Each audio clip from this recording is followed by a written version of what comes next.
नमस्कार, स्वागत है आपका न्यूज 80 पर। मैं हूं आपके साथ राहुल राणा। आज पश्चिम उत्तर प्रदेश में रालोद को एक बड़ा झटका लगा है। चंद्रशेखर आजाद की पार्टी में आज रालोद के हजारों समर्थक जो है वो चले गए, लेकिन आज आखिर इस घटनाक्रम से 2027 में क्या असर होगा, आज यही समझेंगे। और आज क्योंकि नवाजिश आलम खान साहब मेरे साथ है बातचीत करने के लिए, और पूर्व एमपी आमिर आलम साहब के पुत्र है और बुढ़ाना से विधायक। सबसे पहले तो आज मैं आपसे यही जानना चाहूँगा कि आप जब पार्टी में आप नई जगह जा रहे हैं तो आज खुश है या पुरानी पार्टी छोड़ने का दुख है? पहले तो राहुल राणा जी, आप यहाँ पर आए, हमारे कस्बे में आए, मैं आपका दिल की गहराइयों से खैर मकदम करता हूँ, शुक्रिया अदा करता हूँ। अभी आपने एक सवाल किया। देखिए, दुख होता है जब कहीं एक आदमी से जब मोहब्बत बन जाती है, प्यार बन जाता है और उठना बैठना बन जाता है। तो मैं ये कहूँ कि अगर घर में किसी ने कोई जानवर पाल रखा है और जानवर के साथ कोई ट्रेजेडी हो जाए तो घर के जो मालिक होते हैं उनको भी दुख होता है। और मैं तो एक इंसान हूँ और एक पार्टी से जुड़ा हुआ था, पार्टी में काम कर रहा था, पार्टी में लगा हुआ था, तो तकलीफ़ तो बनी। लेकिन उस तकलीफ़ से ज़्यादा मैं ये कहूँगा कि आज हमने जो आज़ाद समाज पार्टी जो ज्वाइन की है राष्ट्रीय अध्यक्ष श्री चंद्रशेखर जी की मौजूदगी में, तो उसकी खुशी भी बनी और नई पारी की शुरुआत की है। और पारी की शुरुआत नहीं हुई है तो उसमें जाहिर सी बात है कि अब आगे के सफ़र को देखना है कि आगे का सफ़र हमें अपना कैसे लेके चलना है। अब आप हजारों की समर्थक आपके आज साथ में थे, तो सभी ने पार्टी की सदस्यता ली। आपको क्या लगता है पश्चिम यूपी में आने वाले दिनों में क्या रालोद की इससे मुश्किलें बढ़ेगी इस कदम से आपके? देखिए, ये तो बहरहाल यहाँ हर अपना एक आदमी वजूद रखता है। अगर कोई गांव का प्रधान होगा तो उसका भी वजूद होगा, और अगर कोई हारा हुआ, मिसाल के तौर पे कैंडिडेट 8-9 लड़ते हैं प्रधानी में, किसी को 100 वोट मिले, किसी को 50 मिले, किसी को 10 मिले, किसी को 500 मिले, 600 वाला जीत गया, तो वजूद सबका है, कम या ज़्यादा सबका होता है वजूद। और आज़ाद समाज पार्टी का मैं इतना कहना चाहता हूँ, मुझे ज़्यादा बड़ी बात तो नहीं कहूँगा, लेकिन ज़िला मुजफ्फरनगर और शामली में या तो भारतीय जनता पार्टी का खाता खुलेगा या आज़ाद समाज पार्टी जीतेगी। किसी और पार्टी का हम खाता नहीं खुलने देंगे। तो ये आप साफ कह रहे हैं कि आपके जाने से आज़ाद समाज पार्टी में मजबूती आएगी? ये तो मैं क्या कह रहा हूँ, ये तो आज जो सभी लोग आए हैं, जिम्मेदार लोग आए हैं, वो तो जनता ने बताया है। इतनी अच्छी गैदरिंग आज यहाँ हुई है तो उसका तो एक जीता जागता सबूत है, ये जनता तय करेगी। मैं तो एक उनका एक जनता के बीच का एक नुमाइंदा हूँ, निकले मेरे से तो नहीं, सब जनता जब चलेगी साथ तो जाहिर सी बात है उसमें हमारी पार्टी को मजबूती मिलेगी और हमारी पार्टी अरूज पर पहुँचेगी। देखिए विधायक जी, आप अपनी बात हमेशा बेबाकी से कहते हैं, मैं जितनी बार आपको सुना है। मैं बस एक स्पष्ट सवाल का जवाब ये चाहता हूँ आपसे कि आपने रालोद को छोड़ दिया, आप अब रालोद के साथ आप नहीं, अब आज़ाद समाज पार्टी के साथ। आपको क्या लगता है कि ये बदलाव कब आया, मतलब कब मन क्या कि अब यहाँ नहीं? देखिए, यहाँ हम चल रहे थे, काम कर रहे थे, मेहनत कर रहे थे, जद्दोजहद करी। जब हम राष्ट्रीय लोकदल में आए थे, राष्ट्रीय लोकदल के एक विधायक थे जो छपरौली क्षेत्र से थे, वो भी राष्ट्रीय लोकदल का दामन छोड़कर चले गए थे। हमारा एक भी एमपी नहीं था, हमारा एक भी एमएलए नहीं था। तो पार्टी के लिए हमने दिन रात एक करी, काम किया, मेहनत करी, जो हमसे बना हमने वो किया और पार्टी मजबूत हुई। तो जैसे पार्टी के लिए हमने राष्ट्रीय लोकदल के लिए काम किया, जिसमें 2 सांसद बने, 9 विधायक बने, एक राजस्थान में बना, तो ऐसे ही काम जो हमने 7 साल अपनी ज़िंदगी के लगाए, तो ऐसे ही आज़ाद समाज पार्टी के लिए काम करेंगे और उसमें भी कोशिश करेंगे, क्योंकि आज की तारीख में आज़ाद समाज पार्टी का कोई विधायक नहीं है। हाँ, ये ज़रूर है कि हमारे राष्ट्रीय अध्यक्ष चंद्रशेखर जी नगीना से सांसद हैं। कोशिश करेंगे पार्टी को मजबूत करें और अच्छे अच्छे लोगों को पार्टी से जोड़ें, मजबूत लोगों को पार्टी से जोड़ें। आपने कहा कि तकलीफ होती है जब किसी लंबे समय किसी के साथ रहते हैं और फिर वहाँ से हमें छोड़ कर आना होता है, क्योंकि एक बदलाव मन की बात जो मैं कह रहा हूँ कि आपका मन बदला, आपको लगा कि अब शायद आपके लिए यहाँ जगह नहीं है।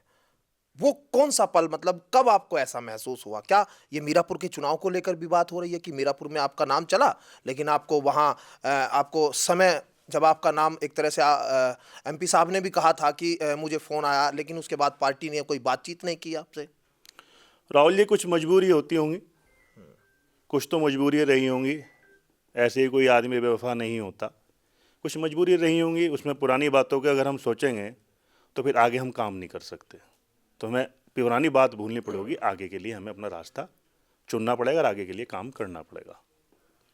ठीक है, मतलब मैं ज़्यादा उसमें नहीं जाना चाहता। हो सकता है आपको कुछ आपकी अपनी महत्वाकांक्षाएं रहती है, अपने वर्चस्व को लेके अपनी पार्टी में कहीं कुछ हो सकता है जयंत चौधरी जी वो शायद चीज़ें नहीं समझ पाए, या कहीं कोई चूक ऐसी रही होगी। ये तो बात ठीक है ना? नहीं, मैं जैन जी हमारे बड़े हैं और हमेशा बड़े रहेंगे। जैन जी इसने बहरहाल काम किया है, तो मैं उस बात पर कोई टिप्पणी नहीं करूँगा। नहीं, अब चुनाव में जाएंगे, उनके खिलाफ आपको कैंपेन भी करेंगे, आप लोग ये बात कहेंगे कि ये जयंत जी जो है, जयंत जी ने जो किया सब किया, तो आपको वोट क्यों मिलेगा जब आप उनके बारे में बोलेंगे? अच्छा, राहुल जी, अभी चुनाव में टाइम है। हाँ। अभी चुनाव में टाइम है, अभी चुनाव आने दीजिए। चुनाव में हमारा हम और आप फिर दोबारा बैठेंगे, फिर दोबारा काम होंगे।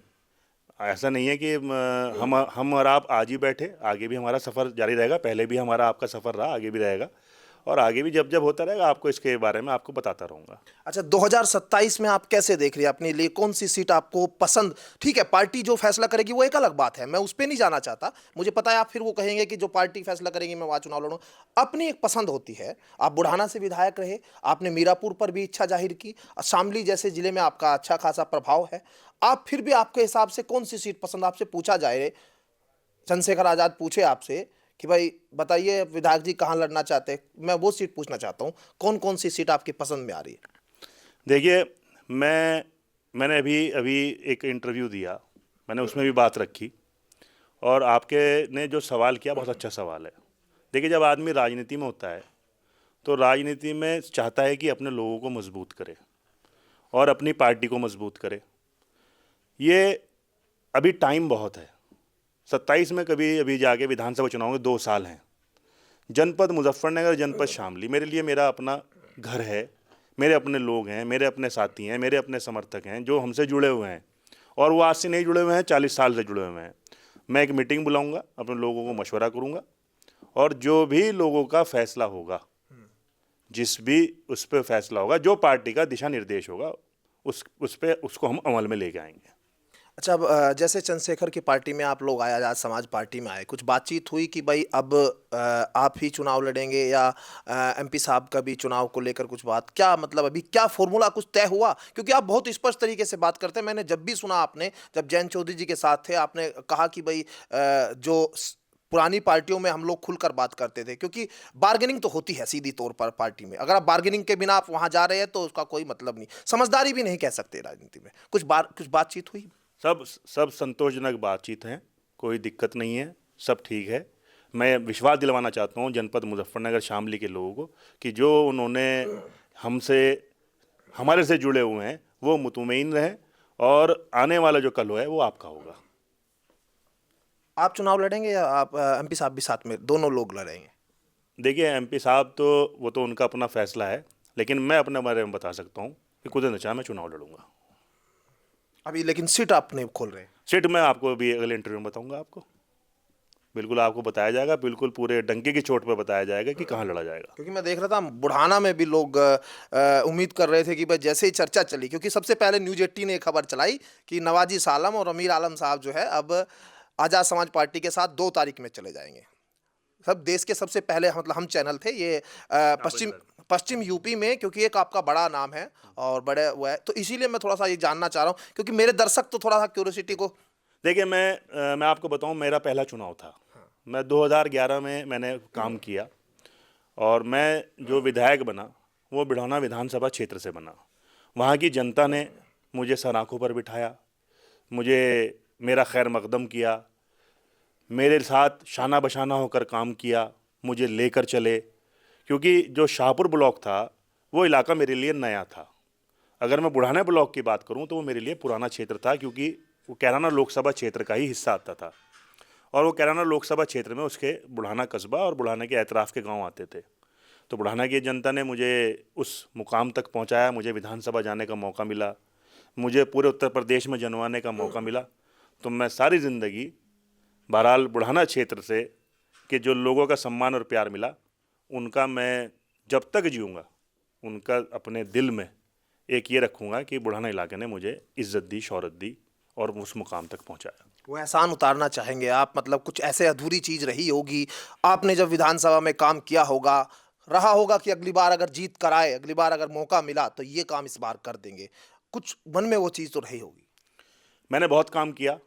मैंने बुढ़ाना के गांवों में जो 101 गांव हैं, 3 कस्बे हैं, शाहपुर, बुढ़ाना और सिसौली, मैंने उनमें 101 गांव में 93 गांव राम मनोहर लोहिया और जनेश्वर मिश्र योजना में दिए।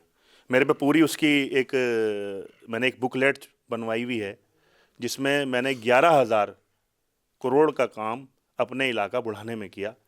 और उसमें चाहे वो ITI कॉलेज हों, चाहे इंटर कॉलेज हों, चाहे पानी की टंकी हों, चाहे सौर ऊर्जा हो, चाहे राम मनोहर लोहिया आवास हों, चाहे हमारे बिजली के तार हों, चाहे ट्रांसफार्मर्स हों, चाहे कब्रिस्तान की 4 दीवारी हों, चाहे शमशान की बाउंड्री हों, मैंने ये तकरीबन, चाहे हैंड पंप्स के रीबोर हों या नए हैंड पंप्स हों, चाहे सड़क हो, चाहे RCC की सड़क हो, चाहे हमारी तारकोल की सड़क हो, वो मैंने सभी को काम करने की कोशिश करी। और पूरे इलाके में मैंने एक 93 गांव जो मैंने अभी आपको बताया वो मैंने लोहिया और जनेश्वर मिश्र में रखवाए। यानी निधि से अलग भी आपने सरकार से काम लिए हैं। बिल्कुल लिए हैं, बिल्कुल करे हैं, और बिल्कुल लोगों की मंशाओं का जो उनका वो था वो पूरा मैंने ज़्यादा करने की कोशिश की है। चलिए बाकी बाकी एक चीज़ मैं बताना चाहता हूँ, बुढ़ाने में जो हमारा जो कस्बा है, बुढ़ाने में मैंने एक अस्पताल बनाया था जो लगभग 5 करोड़ की लागत से वो अस्पताल बना था, जिससे वहाँ के जो मरीज़ हैं उनको उस अस्पताल बनने से फैज़ पहुँच रहा है। चलिए बहुत शुक्रिया बातचीत करने के लिए। भले ही अभी सीट का अनाउंस ना हुआ हो, लेकिन भावना आज भी बुढ़ाना को लेकर नवाजी सालम साहब की दिखाई दे रही है। अब आने वाले 27 के चुनाव में कहाँ से चुनाव लड़ेंगे और किस तरह से पार्टी में इनकी भूमिका होगी, अभी पार्टी ज्वाइन की है और तमाम चीज़ें जो है अभी आने वाले दिनों में साफ होगी। लेकिन बुढ़ाना में जो नेता है वो कहीं ना कहीं इस इंटरव्यू को अगर देख रहे होंगे तो उनको एक खलबली जरूर मन में आ जाएंगे कि अब नवाजी सालम साहब वहाँ से चुनाव लड़ने जा रहे हैं। तो अब 27 के चुनाव का आगाज सीधे तौर पर हो चुका है। मेरे सहयोगी ऋतिक बालियान के साथ मैं राहुल राणा, न्यूज़ 18 शामली।